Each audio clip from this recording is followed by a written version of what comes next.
Sespume, Sindicato dos Servidores Públicos Municipais de Itapajé.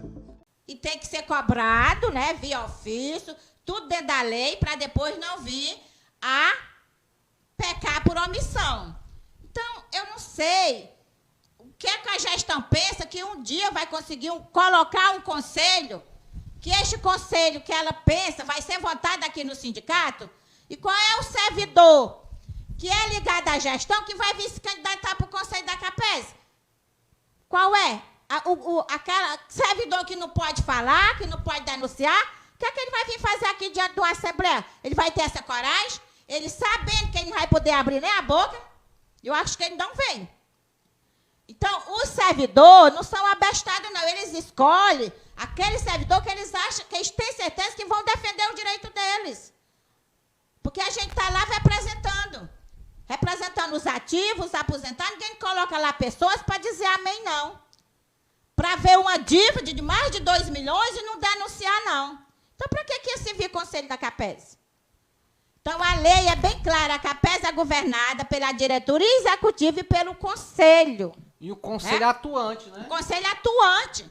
Não é só as figurinhas lá, não. Não é só um quadro, não, que você vai lá botar o quadro, 7 conselheiros e pronto, não. O conselho tem que ser atuante. A lei diz bem clara, se o conselho pecar por omissão, ele perde o cargo.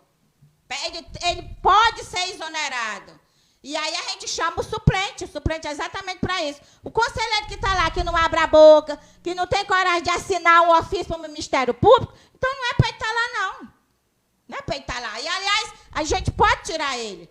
Porque para que vai servir um conselho desse?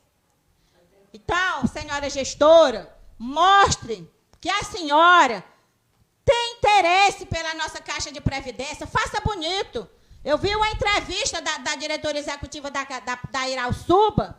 Eu fiquei com inveja. Ela disse que lá não tem nenhum atraso, que lá não tem nenhum parcelamento, que lá se faz uma mesa redonda, prefeito, conselho, diretoria executiva e conversa. Por que que não pode ter aqui também?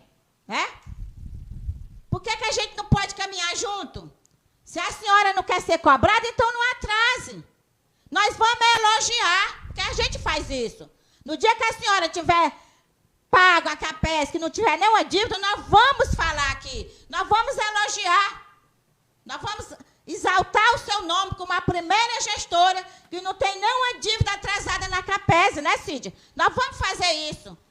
Agora, a senhora não queira que a gente vá se calar diante de uma dívida de mais de 2 milhões. Não tem como se calar. Não tem. Porque depois a gente também vai pagar por isso.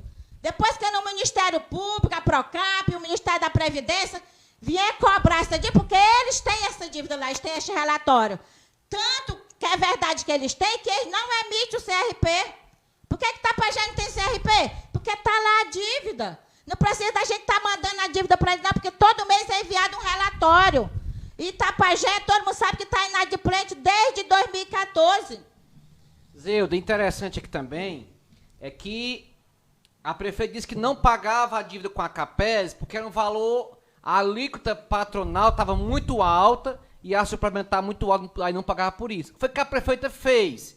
Ela fez uma reforma da Previdência que prejudicou em muitos servidores, e muito. Para que ela fez isso? Exatamente para ela ter uma autorização para poder reparcelar todo o débito que a gestão já tinha, os outros prefeitos tinham feito esses débitos e estava parcelado.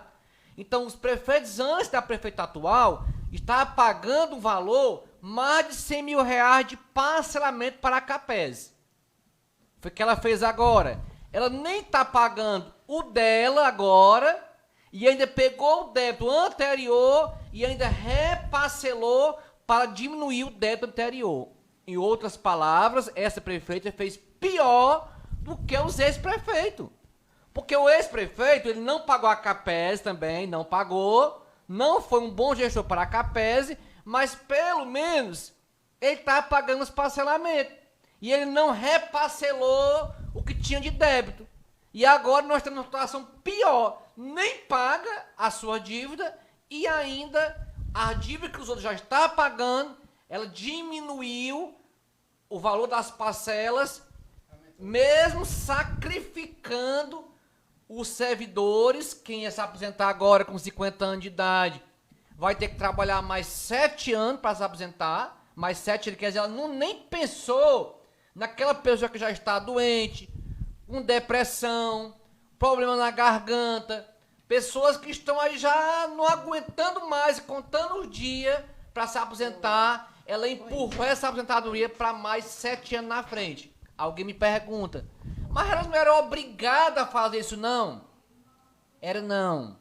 Pesquise só um pouquinho para você poder argumentar. Só um pouquinho, não precisa de muita pesquisa não. Que você vai ver diversos regimes de previdência do estado do Ceará e do Brasil que não alteraram a questão da idade, que fizeram uma regra de transição menos agressiva. Teve, porque a própria, essa emenda constitucional 113/2019, ela foi diferente de todas as outras emendas constitucionais que tratam de previdência. Por quê?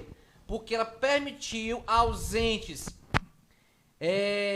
subnacionais, que são o estado e o município, eles próprios legislarem sobre a questão previdenciária em alguns aspectos.